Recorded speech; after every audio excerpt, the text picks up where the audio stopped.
ఒకటో కొరింథీ రాసిన పత్రిక 12వ అధ్యాయం 1వ వచనం. 12వ అధ్యాయం 1వ వచనం. మరియు సహోదరులారా, ఆత్మ సంబంధమైన వరములను గూర్చి మీకు తెలియకుండా నాకు ఇష్టం లేదు.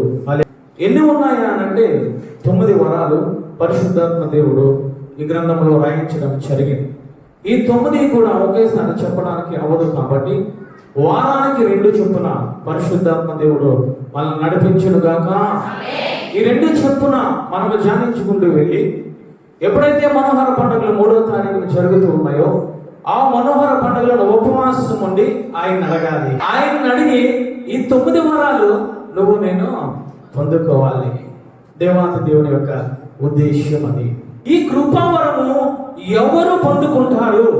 అర్హత ఏమిటి అనంటే 1 పేతురు రాసిన పత్రిక 4వ అధ్యాయము 10వ వచనం. 4వ అధ్యాయము 10వ వచనం. ఆ 9 చదువుతాలి. దేవుని నానా విధమైన కృప విషయమై మంచి గృహ నిర్వాహకుడవై ఉండి ఒక్కొక్కడు కృపావరము పొందిన కొలది ఒక్కొక్కడు ఉపచారము చేయుడి. ఒకడు బోధించిన ఎడల దైవోక్తులను బోధించినట్టు బోధింపవలెను.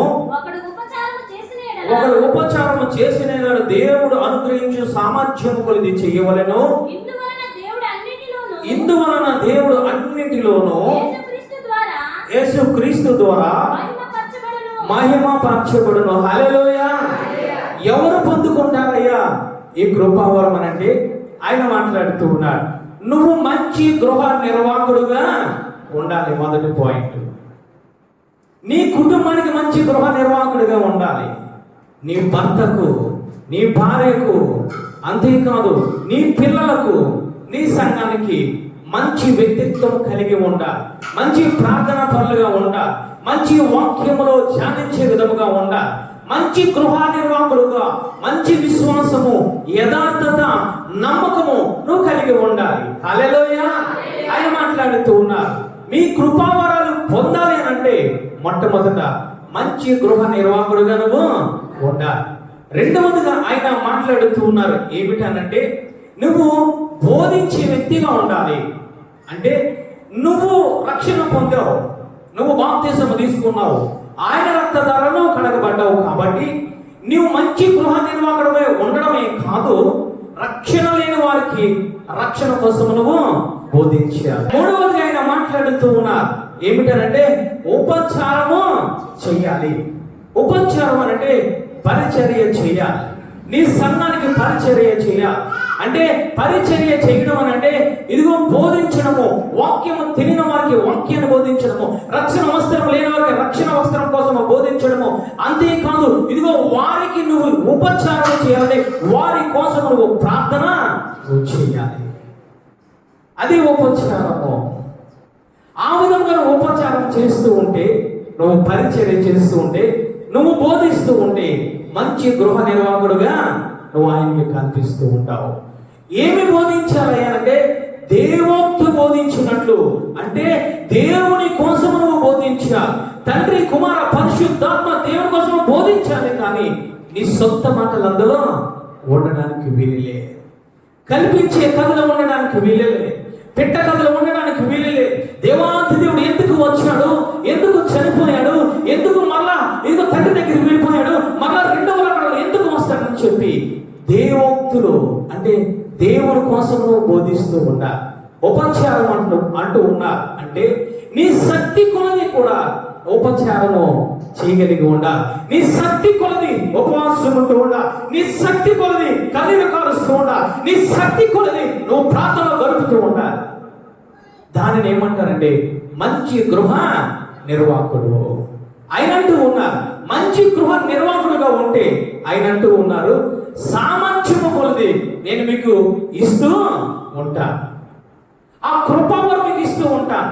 కృపావరం ఇచ్చింది ఎందుకు అయ్యానంటే దేవాది దేవుని మహిమ పంచడానికి. హల్లెలూయా. నీకు నువ్వు మహిమ పంచుకోవడానికి కాదు, అది నీ సొంతానికి ఉపయోగించుకోవడానికి కాదు. ఆయన మాట్లాడుతున్నారు, క్రీస్తు ద్వారా మహిమ పరచబడును. హల్లెలూయా. తండ్రి, కుమార, పరిశుద్ధాత్మ దేవుని నువ్వు మహిమపరచాలి ఆ వరాల ద్వారా. మొట్టమొదటిది వరము అనంటే నిత్య జీవానికి వెళ్ళడం. కృపావరం ఎవరు పొందుకుంటారంటే నీవు మంచి గృహ నిర్వాహకుడుగా నువ్వు ఉండాలి, విశ్వాసము కలిగి ఉండాలి, యథార్థమైన జీవితాన్ని కలిగి ఉండాలి, దేవాది దేవుని గృహంలో ఒక నమ్మకమైన పనివాడుగా నువ్వు ఉంటూ ఉండాలి. హల్లెలూయా. నమ్మకముగా ఉంటే, మంచి గృహ నిర్వాహకుడుగా ఉంటే ఆయన అంటూ ఉన్నా, నేను కృపా వరములతో నింపే దేవుడును. హల్లెలూయా. నింపే దేవుడు ఆయన మాట్లాడుతూ ఉన్నా.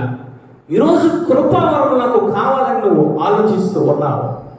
మంచి గృహ నిర్వాహకుడుగా ఆయన దృష్టికి కనబడుతూ ఉన్నావా? మంచి గృహ నిర్వాహకుడుగా నీ యాజకుడికి కనబడుతూ ఉన్నావా? మంచి గృహ నిర్వాహకుడుగా నీ భర్తకు, నీ పిల్లలకి కనబడుతూ ఉన్నావా?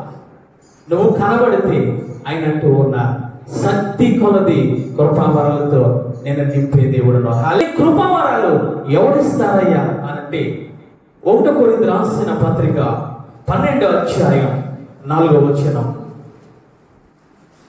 12వ అధ్యాయం 4వ వచనం. కృపావరములు నానా విధములుగా ఉన్నవి కానీ ఆత్మ ఒక్కడే, మరియు పరిచర్యలు నానా విధములు ఉన్నవి కానీ ప్రభువు ఒక్కడే. నానా విధములైన కార్యములు కలవు గాని అందరిలో అన్నిటిలో జరిగించు దేవుడు ఒక్కడే. హల్లెలూయా. ఇక్కడ తండ్రి, కుమార, పరిశుద్ధాత్మ దేవుణ్ణి పరిచయం చేస్తూ ఉన్నారు. జాగ్రత్తగా మనం గమనించినట్లయితే కృపావరములు నానా విధములు ఉన్నవి కానీ ఆత్మ ఒక్కడే. పరిచర్యలు అనేక రకాలుగా ఉన్నాయి కానీ ప్రభువు ఒక్కడే. అనేక కార్యములు ఉన్నాయి కానీ దేవుడు ఒక్కడే. అంటే తండ్రిని, కుమారుని, పరిశుద్ధాత్మ దేవుణ్ణి పరిచయం చేస్తూ ఉన్నారు. అంటే కృపావరాలు ఇచ్చేది ఎవరయ్యా అనంటే తండ్రి, కుమార, పరిశుద్ధాత్మ దేవుడు ఇస్తారు. హల్లెలూయా. అర్థమైన వాళ్ళు ఒకసారి చెప్పండి కొట్టండి. హల్లెలూయా. అంటే ఈ రోజుల్లో కృపావరాలు అడుగుతూ ఉన్నారు కానీ, నాకు కావాలని అడుగుతూ ఉన్నారు కానీ, తండ్రి నమ్మేవారు కొందరు, యేసు ప్రభుల వారు నమ్మేవారు కొందరు, తర్వాత పరిశుద్ధాత్మ నమ్మేవారు కొందరు. ముగ్గురిని కూడా నువ్వు కలిగి ఉంటేనే కృపావరములు పొందడానికి అర్హత నువ్వు కలిగి ఉంటావు. కృపావరాలు ఇచ్చేది ఎవరైనా తండ్రి, కుమార, పరిశుద్ధాత్మ దేవుడు. హల్లెలూయా. హల్లెలూయా.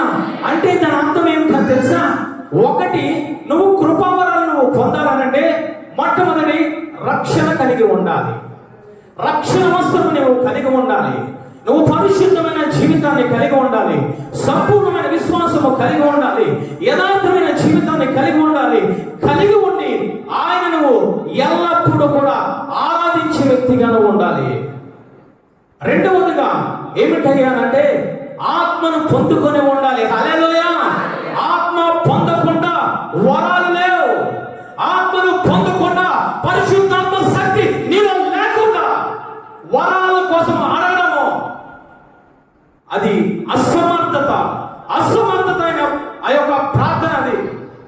నువ్వు ఎప్పుడైతే పరిశుద్ధంగా ఉంటూ ఉన్నావో పరిశుద్ధాత్మ దేవుడు నీలోనికి వస్తాడు. పరిశుద్ధాత్మ దేవుడు ఉంటేనే, పరిశుద్ధాత్మ దేవుడు కలిగి ఉంటేనే ఆ ఆత్మ వరాలు అనేవి నీలో ఉంటాయి.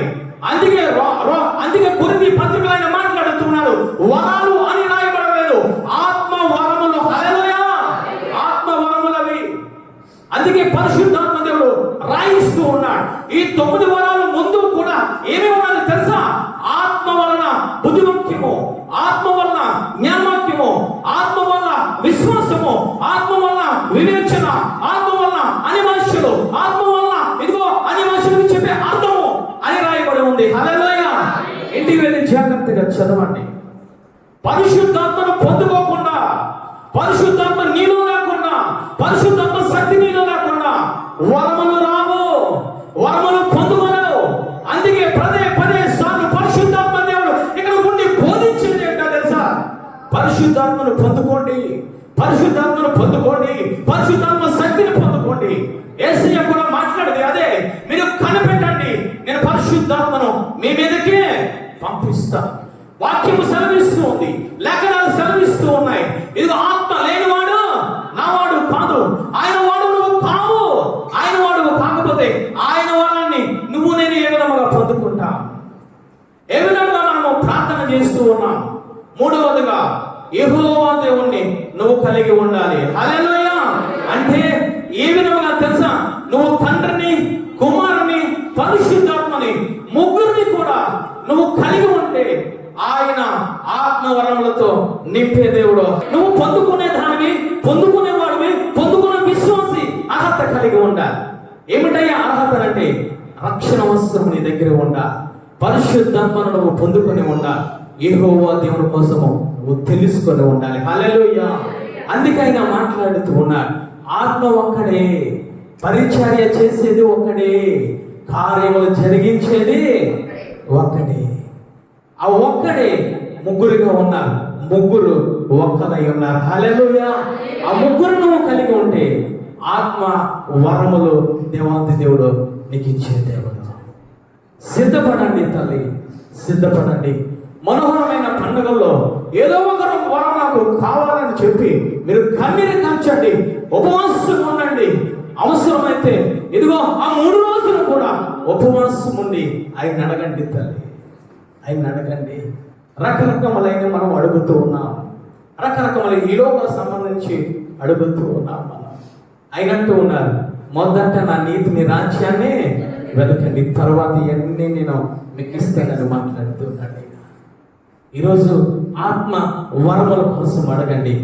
తర్వాత చూడండి తల్లి, ఆ 7వ వచనము చదవండి. అయినను అందరి ప్రయోజనము కొరకు ప్రతి వానికి ఆత్మ ప్రత్యక్షత అనుగ్రహింపబడును. హల్లెలూయా. ఆత్మ ప్రత్యక్షత నీకు ఉండాలి, పరిశుద్ధాత్మ ప్రత్యక్షత నీకు ఉన్నప్పుడే నువ్వేమి చేస్తావో తెలుసా, ఆత్మవరములు నువ్వు పొందుకుంటావు. రక్షింపబడిన మాత్రాన నువ్వు వ్యర్థమైనవి చూస్తూ ఉంటే, వ్యర్థమైన తిరుగులు తిరుగుతూ ఉంటే, వ్యర్థమైన మాటలు నీ జీవితంలో ఉంటే, వ్యర్థమైన హృదయంలో పెట్టుకుంటే ఆయన వరాలిచ్చే దేవుడు కాదు. ఇందుకీ ఎవరయ్యా 11వ వచనము చదవండి తల్లి. అయినను వీటన్నిటిని ఆ ఆత్మ ఒక్కడే తన చిత్తము చొప్పున ప్రతి వానికి ప్రత్యేకముగా పంచి ఇచ్చును. హల్లెలూయా. ఎవరు ఇస్తారయ్యానంటే పరిశుద్ధాత్మ దేవుడు ఇస్తాడు. మరలా చదువు తల్లి 11వ వచనం. అయినను వీటన్నిటిని ఆత్మ ఒక్కడే తన చిత్తము చొప్పున ప్రతి వానికి ప్రత్యేకముగా పంచి ఇచ్చును, కార్యసిద్ధి కలిగించును. హల్లెలూయా. ఎవరు పంచి పెడతారయ్యానంటే దేవాది దేవుడు మాట్లాడుతూ ఉన్నాడు, నేను వెళ్ళిపోతూ ఉన్నాను, పరిశుద్ధాత్మ దేవుణ్ణి ఈ భూలోకానికి పంపిస్తూ ఉన్నా. పంపించిన దేవుడు పంపించాడు పరిశుద్ధాత్మ దేవుని. ఈరోజు మన మధ్యలో ఉన్నవారు ఎవరో తెలుసా, పరిశుద్ధాత్మ దేవుడు నివసిస్తూ ఉన్నారు. ఎందుకో తెలుసా, నిన్ను బలపరచడానికి, నిన్ను స్థిరపరచడానికి, నిన్ను నడిపించడానికి.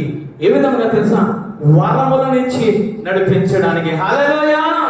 వరములిచ్చి నిన్ను నడిపించడానికి తల్లి, సర్వ సత్యములోనికి వరములతో నిన్ను నడిపించడానికి ఆయన సిద్ధముగా ఉన్నారు.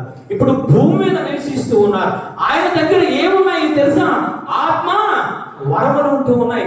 ఎవరైతే అడుగుతారో, అంటే అడగడము అంటే ఏ విధముగా తెలుసా, నీలో రక్షణ వస్త్రం ఉండి నువ్వు ఆత్మను పొందుకొని యెహోవాను తెలుసుకొని నువ్వు అడుగుతూ ఉంటే ఆయన తన ఇష్టము చొప్పున ప్రతి వారికి పంచి ఇచ్చే దేవుడు. హల్లెలూయా. హల్లెలూయా. ఈరోజు నీకు కావాలా తల్లి, ఈరోజు నీకు కావాలి అని అంటే నిరక్షణ వస్త్రం నీకు ఉండాలి, నువ్వు పరిశుద్ధముగా ఉండాలి, విశ్వాసము కలిగి ఉండాలి, యథార్థముగా జీవిస్తూ ఉంటే పరిశుద్ధాత్మ దేవుడు నీలోనికి వస్తాడు. నువ్వు పరిశుద్ధాత్మను నువ్వు పట్టుకొని పరిశుద్ధాత్మను కలిగి ఉండి నువ్వు ప్రార్థన చేస్తే అప్పుడు వరములతో నింపే దేవుడు. ఈరోజు పరిశుద్ధాత్మను ఎంతమంది పొందుకున్నారు తల్లి? వరాలు కావాలి అని అనుకుంటూ ఉన్నా, వరాలు కావాలి అని అంటే ఆయన అంటూ ఉన్నా, నువ్వు ఆత్మను పొందుకోవాలి. ఎందుకు తెలుసా, పంచి ఇచ్చేది ఆయన కాబట్టి. హల్లెలూయా. పంచి ఇచ్చేది ఆయన కాబట్టి ఆయన నీకు తెలుసు ఉండాలి, నీకు ఆయనకు తెలిసి ఉండాలి. హల్లెలూయా. ఒకసారి జాగ్రత్తగా గమనించాలి. పరిశుద్ధాత్మ అంటే ఎవరో నీకు తెలిసి ఉండాలి. పరిశుద్ధాత్మ దేవునికి నువ్వు తెలిసి ఉండాలి. హల్లెలూయా. అప్పుడు ఏం చేస్తారో తెలుసా? పంచుకుంటూ వెళ్ళిపోతూ ఉంటారు. ఈరోజు గ్రహించగలుగుతూ ఉన్న వాక్యాన్ని పట్టుకోగలుగుతూ ఉన్నావా? ఈరోజు కృప వరాలు కావాలని ప్రార్థన చేస్తూ ఉన్నావు, మంచిదే. కానీ అర్హత కలిగి ఉందా? అర్హత కలిగి ఉండి నువ్వు ప్రార్థన చేయమని దేవాంత దేవుడు బోధిస్తూ ఉన్నారు. ఏమిటయ్యా మొట్టమొదటి ఆ యొక్క 9 వారాల్లో మొట్టమొదటి వరము ఏమిటయ్యానంటే, ఒకనికి ఆత్మ మూలముగా బుద్ధివాక్యము ఆయన మొట్టమొదటి వరముగా ఆయన మనకి పరిచయం చేస్తూ ఉన్నారు. బుద్ధివాక్యము అని మాట్లాడుతూ ఉన్నారు. ఏమిటయ్యా ఈ బుద్ధి అనంటే, కొలస్సీయులకు రాసిన పత్రిక 2వ అధ్యాయం 3వ వచనం, బుద్ధి జ్ఞానములు సర్వ సంపదలు ఆయన యందే గుప్తమై ఉన్నవి, ఎవడైనను ఆగుతని. బుద్ధి జ్ఞానములు ఎవరి దగ్గర ఉన్నాయంటే ఆయన యందే గుప్తమై ఉన్నాయి. హల్లెలూయా, హల్లెలూయా. అందుకే ఆయన నువ్వు కలిగి ఉండాలి, ఆయన నువ్వు ఎరిగి ఉండాలి. దేవాది దేవుడు నిన్ను ఎరిగి ఉండాలి. ఇవ్వాలంటే హల్లెలూయా. ఈయన మాట్లాడుతూ ఉన్నాడు, ఇదిగో బుద్ధి జ్ఞానములు ఆయన యందు గుప్తమై ఉన్నాయి. అది దేవాది దేవుని యొక్క జ్ఞానము. అది పైనుంచి వచ్చే అది బుద్ధి. ఈరోజు లోకంలో చూస్తుంటే ప్రతి ఒక్కరు కూడా ఈ లోక సంబంధించిన స్వబుద్ధిని ఆధారము చేసుకుంటూ ఉన్నారు. ఈ లోక సంబంధించిన స్వబుద్ధిని ఆధారము చేసుకుంటే పైనుంచి వచ్చే ఆ బుద్ధిని నువ్వు పొందుకోలేవు. జాగ్రత్తగా మనం గమనించినట్లయితే, తప్పిపోయిన కుమారుడు దేవాది దేవునికి దూరంగా వెళ్ళిపోయాడు. తన స్వబుద్ధిని ఆధారము చేసుకొని తండ్రి ఇంటిని విడిచాడు, ఆశని పట్టుకెళ్ళిపోయాడు. ఆఖరికి ఎంత వరకు అంటే ఏదైతే పట్టుకుని వెళ్ళాడో అన్నిటినీ కోల్పోయాడు. కారణం ఏంటంటే తన స్వబుద్ధిని ఆధారం చేసుకున్నాడు, ఈ లోక బుద్ధిని ఆధారం చేసుకున్నాడు, తన స్నేహితుల బుద్ధిని ఆధారం చేసుకున్నాడు. లేఖనాలు సెలవిస్తూ ఉన్నాయి, చనిపోయేటప్పుడు అతనికి బుద్ధి వచ్చినప్పుడు, హల్లెలూయా, ఏ బుద్ధి అయ్యానంటే ఆయన దగ్గర తండ్రి కుమార పరిశుద్ధాత్మ దగ్గర ఉన్న ఆ బుద్ధి జ్ఞాపకం వచ్చినప్పుడు తండ్రి దగ్గరికి వచ్చాడు. హల్లెలూయా. తండ్రి దగ్గరికి వచ్చాడు అంటే ఈ లోక బుద్ధి నువ్వు కలిగి ఉంటే పరలోక రాజ్యానికి దూరంగా వెళ్ళిపోతావు, సంఘానికి దూరంగా వెళ్ళిపోతావు, వాక్యానికి దూరంగా వెళ్ళిపోతావు, ప్రార్థనకు దూరంగా వెళ్ళిపోతావు. ఎక్కడికో దేవునికి సంబంధించిన ప్రతి కార్యములను పాల్గొకుండా నువ్వెక్కడికి వెళ్ళిపోతావు అంటే లోకానికి దగ్గర వెళ్ళిపోతావు, నరకానికి దగ్గర వెళ్ళిపోతావు. ఇక ఆ విధంగానే ఇదిపోయిన కుమారుడు దూరంగా వెళ్ళిపోయాడు. ఎప్పుడైతే తండ్రిని జ్ఞాపకం చేసుకున్నాడో, ఎప్పుడైతే పై జ్ఞానాన్ని జ్ఞాపకం చేసుకున్నాడో, పై బుద్ధిని జ్ఞాపకం చేసుకున్నాడో, నేను ఇక్కడ ఉండను, నా తండ్రి దగ్గరికి వెళ్ళిపోతా. ఈ లోకపు బుద్ధి దేవాది దేవుని నుంచి దూరం చేస్తుంది. దేవాది దేవుని బుద్ధి ఈ లోకం నుంచి దూరం చేసి తండ్రి దగ్గరికి తీసుకువెళ్తుంది. హల్లెలూయా, హల్లెలూయా. ఈరోజు నువ్వు ఎక్కడ ఉంటూ ఉన్నావు? ఏ బుద్ధిని కలిగి ఉంటూ ఉన్నావు? వాక్యానికి దగ్గరగా ఉంటూ ఉన్నావా? సంఘానికి దగ్గరగా ఉంటూ ఉన్నావా? ఆరాధనకి దగ్గరగా ఉంటూ ఉన్నావా? తండ్రి కుమార పరిశుద్ధాత్మ దేవునికి దగ్గరగా ఉంటూ ఉన్నావా? దగ్గరగా ఉంటే నువ్వు దేవాది దేవుని బుద్ధిని కలిగి ఉన్నావు. లేదు నేను దూరంగా వెళ్ళిపోతాను, తప్పిపోయిన కుమారుడు వలె ఈ లోకంలోనికి వెళ్ళిపోతాను, ఆ పాపంలోనికి వెళ్ళిపోతాను, ఆ శాపంలోనికి వెళ్ళిపోతాను, ఆ పందులతో సహవాసం చేస్తానంటే నీలో నాలో కలిగి ఉండే బుద్ధి ఈ లోకపు బుద్ధి, అది స్వబుద్ధి. కానీ ఈ తప్పిపోయిన కుమారుడు బుద్ధి వచ్చినప్పుడు తండ్రి దగ్గరికి వచ్చాడు. హల్లెలూయా. వరములలో మొట్టమొదటిది ఏంటంటే ఆత్మ సంబంధమైన బుద్ధి. ఈరోజు నీవు ఈ బుద్ధిని కలిగి ఉన్నావా తల్లి? లేదా నీ స్వబుద్ధిని ఆధారంగా చేసుకొని, నీ స్వనీతిని ఆధారంగా చేసుకొని నేను నీతిమంతుడు, నేను బుద్ధిమంతుడు అని చెప్పి చాలా మంది అయిపోతూ ఉన్నావు. ఈ స్వబుద్ధి ఏమి చేస్తుందో తెలుసా? బుద్ధి లేని కనికలు, బుద్ధి గల కనికలు. ఇద్దరు బుద్ధి గల వారే మొట్టమొదట. కానీ యేసయ్య స్వరము వినేసరికి, యేసయ్య వచ్చేసరికి 5 బుద్ధి గల వారు లోపలికి వెళ్ళారు, 5 బయట వెళ్ళిపోయారు. అంటే ఇది ఏ బుద్ధి అంటే స్వబుద్ధిని కలిగి ఉన్నారు. స్వబుద్ధి అంటే ఏమిటో తెలుసా? ఆరిపోయే దీపము, ప్రార్థన లేని జీవితము, మెలకువ లేని జీవితము, వీరు పరిశుద్ధులే, వీరు కనికలే, వీరు సంగమైన ఉంటూ ఉన్నారు. కానీ స్వబుద్ధిని ఆధారం చేసుకున్నారు. దేవాది దేవుడు వస్తాడా? దేవాది దేవుడు ఇప్పుడు వస్తాడా? రేపు వస్తాడా? ఈ క్షణం వస్తాడా? వారికి ఆలోచనలే. స్వబుద్ధిని ఆధారం చేసుకొని పడుకొని ఉన్న నూనె అయిపోయింది, దీపం మారిపోయింది. ఇదిగో వారు బయట విడిచిపోయబడ్డారు. ఈరోజు ఏ బుద్ధిని నువ్వు కలిగి ఉంటూ ఉన్నావు? ఇదిగో అక్కడ 5 కూడా పైన ఉన్న దేవాది దేవుని బుద్ధి కలిగి ఉన్నారు. హల్లెలూయా! ఆ బుద్ధి కలిగి ఉంటే దేవాది దేవుని బుద్ధి, దేవాది దేవునితో నువ్వు నడుస్తూ ఉంటావు. ఈరోజు ఏ రకమైన మనం బుద్ధిని కలిగి ఉన్నాము తల్లి? స్వబుద్ధిని ఆధారం చేసుకుంటూ ఉన్నావా?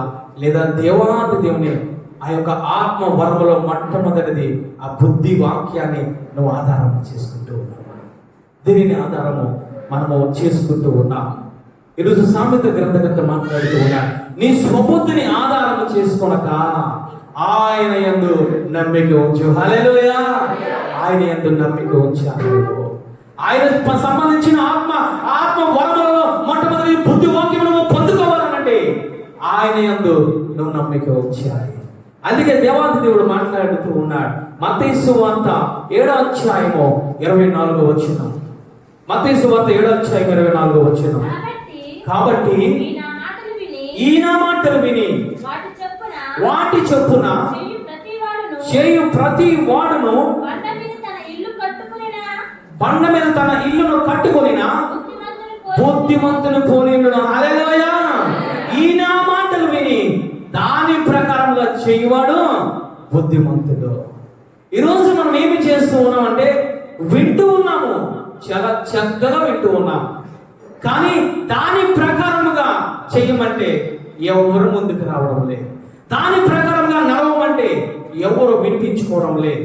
అంటే ఆయన మాట్లాడుతున్నాడు, నువ్వు బుద్ధిమంతుడు అయితే, నువ్వు ఆయన సంబంధించిన మనిషి అయితే ఏమి చేస్తావు తెలుసా? ఆయన మాట విని నా మాట విని దాని ప్రకారంగా చెయ్యవాడు బుద్ధిమంతుడు. హల్లెలూయా! ఆ మాటలు విని ఆ ప్రకారంగా చెయ్యనవాడు బుద్ధిహీనుడు. ఈరోజు చేస్తూ ఉన్నావా? నీళ్ళను నువ్వు కట్టుకుంటూ ఉన్నావా తల్లి? వాక్య ప్రకారం నీళ్ళను కట్టుకుంటూ ఉన్నావా? అయినట్టు ఉన్నారు, ఈయన మాటలు విని దాని ప్రకారముగా చెయ్యాలి. మొట్టమొదటిగా తప్పిపోయిన కుమారుడు చెయ్యలే. బుద్ధి కలిగినప్పుడు వచ్చి ఆ తండ్రి ప్రకారముగా నడుచుకోవడం జరిగింది. బుద్ధిగా 5 మంది కన్యకలు విన్నారు, దాని ప్రకారంగా చేసుకుంటూ వెళ్ళారు. వారు దేవాది దేవునితో ఉన్నారు. హల్లెలూయా! కృపావరం అనగా క్రీస్తుతో నువ్వు నిత్య జీవములో నివసించడమే కృపావరం. ఈరోజు ఏ బుద్ధిని నువ్వు కలిగి ఉంటూ ఉన్నావు? ఈ స్వబుద్ధిని కలిగి ఉంటే తప్పిపోయిన కుమారుల దూరంగా వెళ్ళిపోతావు. నీ స్వబుద్ధిని కలిగి ఉంటే, ఈ లోక బుద్ధిని కలిగి ఉంటే ఇదిగో విడవబడిన 5 కన్యకల వలె నువ్వు ఉండిపోతావు. అయినట్టు ఉన్నారు, ఈ నా మాటలు విని ఆ చిత్తం ప్రకారంగా చేయువాడు ప్రతి వాడు తన ఇల్లును కట్టుకుంటాడు. ఈరోజు కట్టుకుంటూ ఉన్నావా? ఈరోజు మొదలు పెట్టావా తల్లి? నీ ఇంటిని మొదలు పెట్టావా? ఆయన మాటల ప్రకారము నువ్వు చేయగలుగుతూ ఉన్నావా? 2 విన్నారు, కానీ ఒకరు మాత్రమే బండ మీద ఇల్లును కట్టుకున్నారు. దాని చిత్త ప్రకారము చెయ్యవాడే బుద్ధిమంతుడు. ఈరోజు ఆయన చిత్త ప్రకారంగా నువ్వు చేస్తూ ఉన్నావనంటే మొట్టమొదటి కృపావరము నీలో ఉంది. హల్లెలూయా! ఆ చిత్త ప్రకారము చేయకుండా నువ్వు తప్పిపోయిన కుమారుల దూరంగా వెళ్ళిపోతున్నావంటే, ఈ బుద్ధి లేని కణికల వల్ల విడవబడుతున్నావనంటే, ఆ బండ మీద నీళ్లను కట్టుకోలేకపోతున్నావనంటే నువ్వు ఏ విధంగా ఉన్నావో తెలుసా? నీలో బుద్ధివాక్యం అనేది లేదు. ఈరోజు బుద్ధివాక్యం నీలో ఉండాలంటే మొట్టమొదట ఆయన మాటను వినగలిగి ఉండాలి. రెండవదిగా దాని ప్రకారంగా చేయగలిగి ఉండాలి తల్లి. హల్లెలూయా! ఈరోజు వింటూ ఉన్నామా తల్లి? విన్నట్టు వింటూ ఉన్నాం, విడిచిపెట్టిస్తూ ఉన్నాం. అందుకే దేవాది దేవుడు చాలాసార్లు మాట్లాడుతూ ఉన్నాడు, చెవులు గలవారు వినుగాక. అనేక సందర్భాల్లో ఆయన మాట్లాడే మాట ఏమిటో తెలుసా? నీకు బుద్ధివాక్యం ఇవ్వడానికి, నిన్ను వరములతో నింపడానికి ఆయన చూస్తూ ఉన్నారు. చూస్తూ ఉంటే అనేక మంది వింటూ ఉన్నారు, దానికి గ్రహించలేకపోతూ ఉన్నారు. చూస్తూ ఉన్నారు కానీ చూడనట్టు తన హృదయం కొవ్వు పట్టి ఉన్నదని లేఖనములు సెలవిస్తూ ఉన్నాయి. అందుకే అనేక సార్లు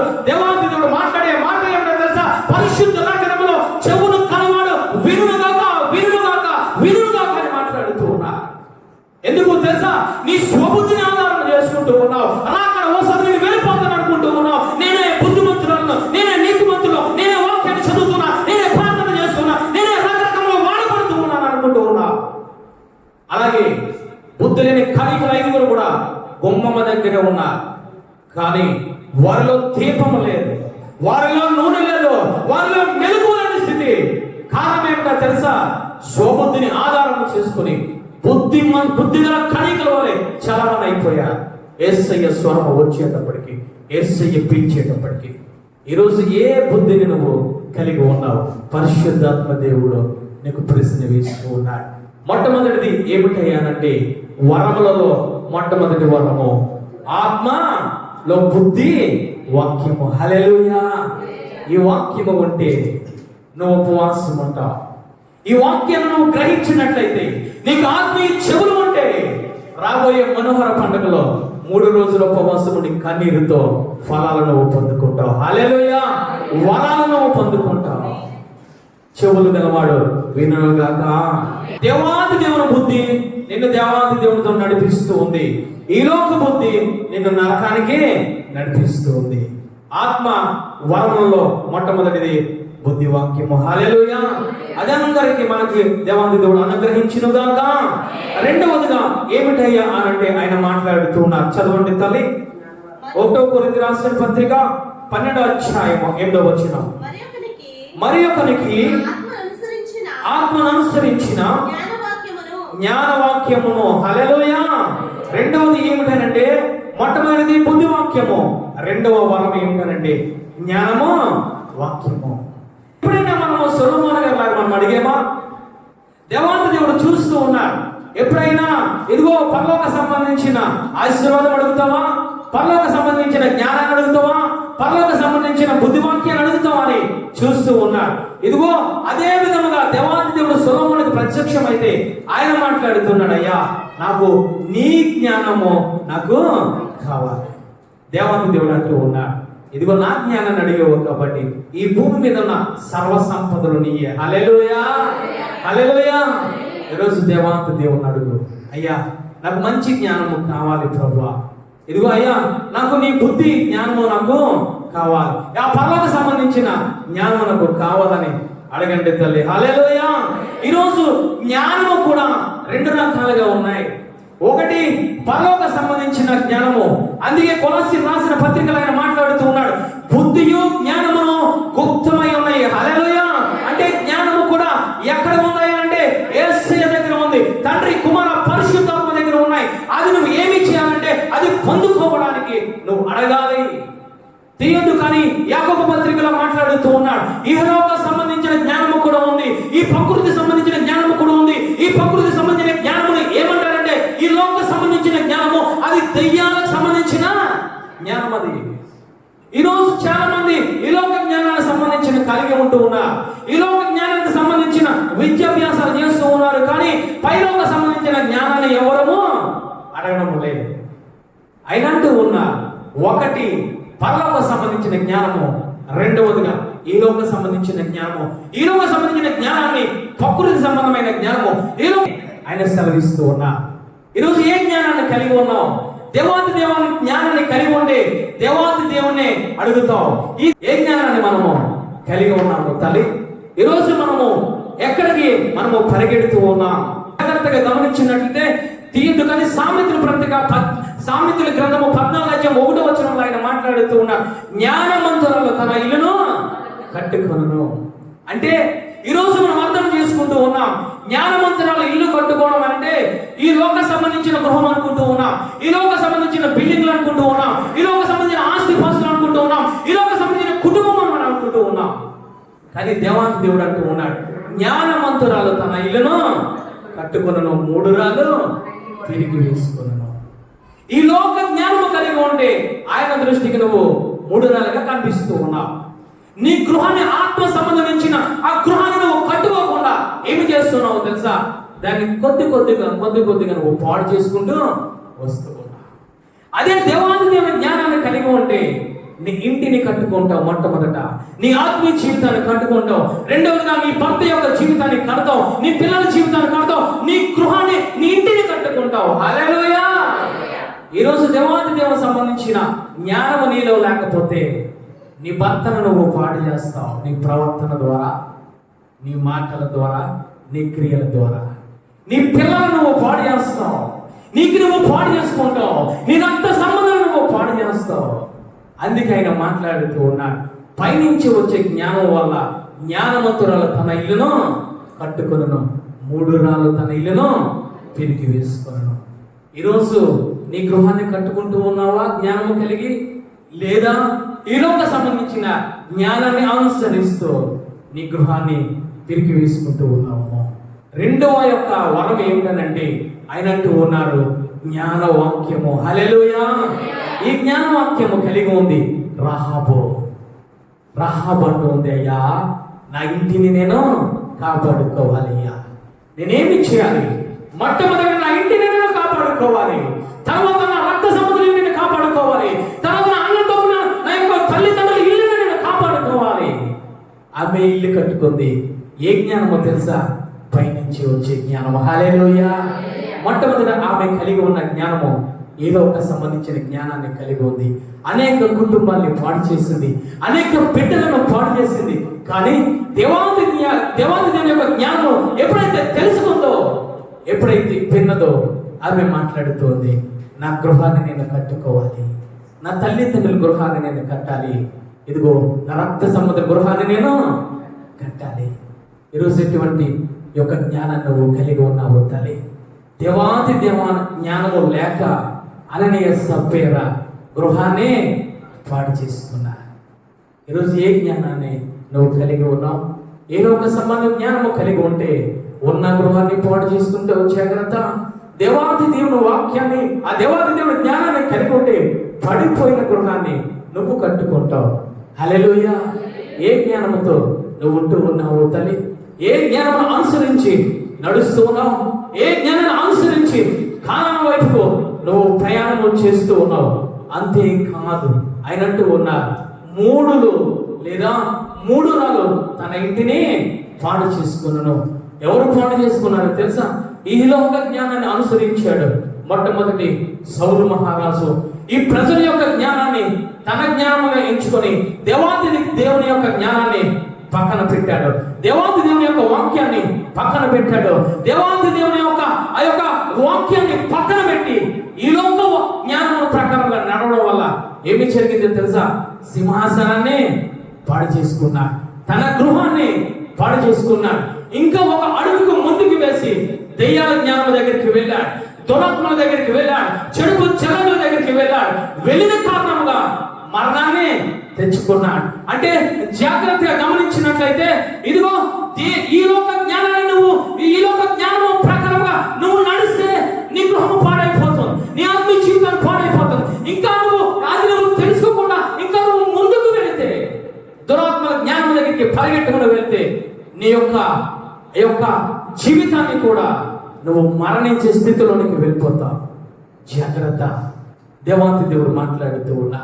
సౌలు మహారాజు మొట్టమొదట జ్ఞానవంతుడే, ఆత్మను పొందుకున్నవాడే, బుద్ధివాక్యము కలిగిన వాడే, ఆత్మ జ్ఞానము కలిగిన వాడే, ప్రవచనము కలిగిన వాడే, ఈ 9 వరములు కలిగిన వాడే.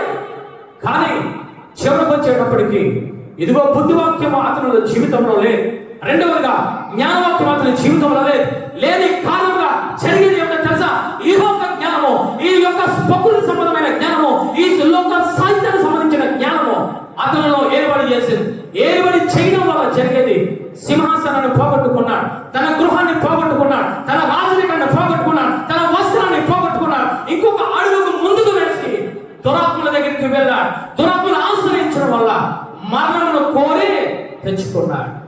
వాక్యం వింటున్న సహోదరుడా, విశ్వాసువే, రక్షింపబడిన బిడ్డవే, ఏ వాక్యాన్ని నువ్వు కలిగి ఉన్నావు? ఏ జ్ఞానమును నువ్వు కలిగి ఉన్నావు? ఈ లోక సంబంధించిన జ్ఞానమును కలిగి ఉన్నావా? లేదా పరలోక సంబంధించిన ఆ 9 వరాలలో 2వ వరమైన జ్ఞానవాక్యాన్ని కలిగి నువ్వు నడుస్తూ ఉన్నావా? ఎక్కడో గొర్రెల దొడ్డిలో ఉన్నాడు, ఎక్కడో ఎడారిలో నివసిస్తూ ఉన్నాడు. బుద్ధివాక్యము కలిగి ఉండడం వల్ల, జ్ఞానవాక్యము కలిగి ఉండడం వల్ల దేవాది దేవుడు ఏమి చేశాడో తెలుసా? ఇదిగో సింహాసనాన్ని దావీదు కూర్చోబెట్టాడు. హల్లెలూయా! కారణం ఏంటో తెలుసా?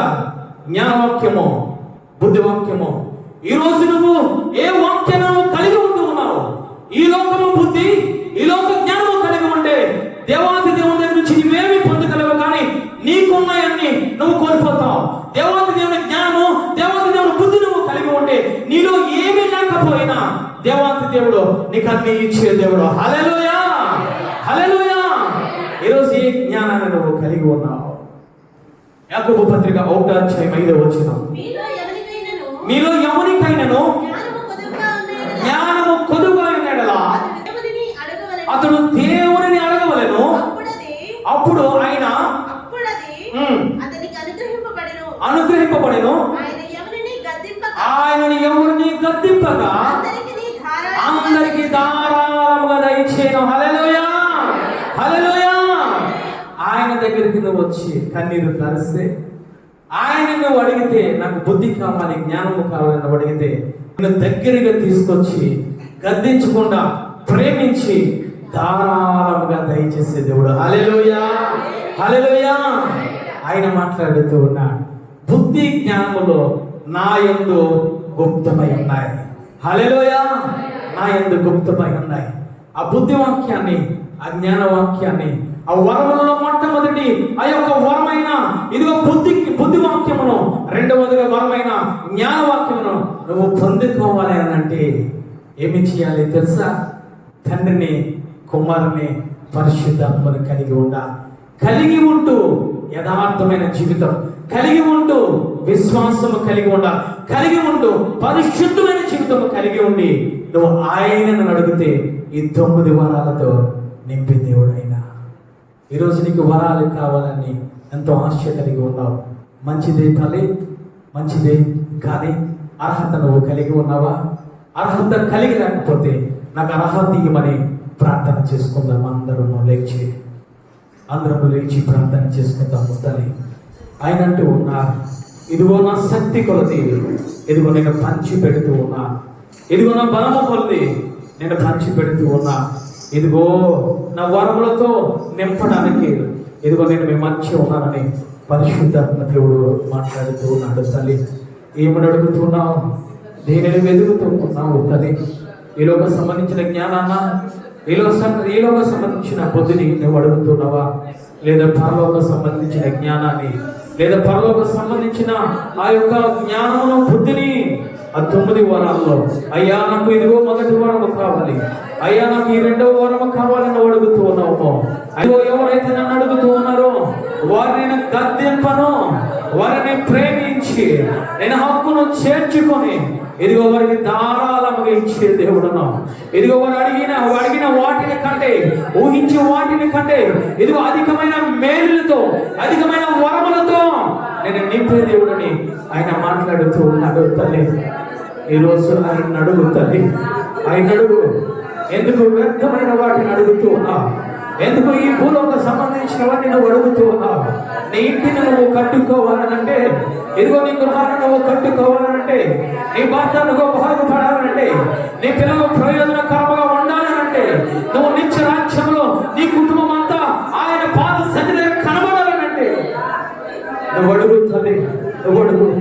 ఆయన అంటూ ఉన్నారు, నిన్ను త్రోసిపుచ్చే దేవుడు కాదు, ఇదిగో మిమ్మల్ని సిగ్గుపరిచే దేవుడు కాదు. మీరు అడుగుతూ ఉంటే నేను ధారాళంగా ఇచ్చే దేవుడిని మాట్లాడుతూ ఉన్నాడు. ఈ రోజు నువ్వు అడుగుతూ ఉన్నావా తల్లి? ఈ రోజు నోరు తెరవగలుగుతూ ఉన్నావా? అయ్యా, నీ ఆత్మ నాకు కావాలి ప్రభువా, పంచిపెట్టేది నీ ఆత్మే, ఇచ్చేది నీ ఆత్మే. తండ్రి, కుమార, పరిశుద్ధాత్మను నేను కలిగి ఉంటే నాకు వరములు వస్తాయని చెప్పి పరిశుద్ధాత్మ దేవుడు ఈ రోజు నీకు బోధించాడు. తల్లి, దేనికోసము ప్రయాసపడుతున్నావు? దేనికోసము అడుగుతున్నావు? దేనికోసము వ్యర్థమైన సమయాన్ని ఇదిగో నువ్వు పాడు చేసుకుంటూ ఉన్నావు? ఆయన అంటూ ఉన్నాడు, నేను మీ మధ్య నివసిస్తూ ఉన్నా,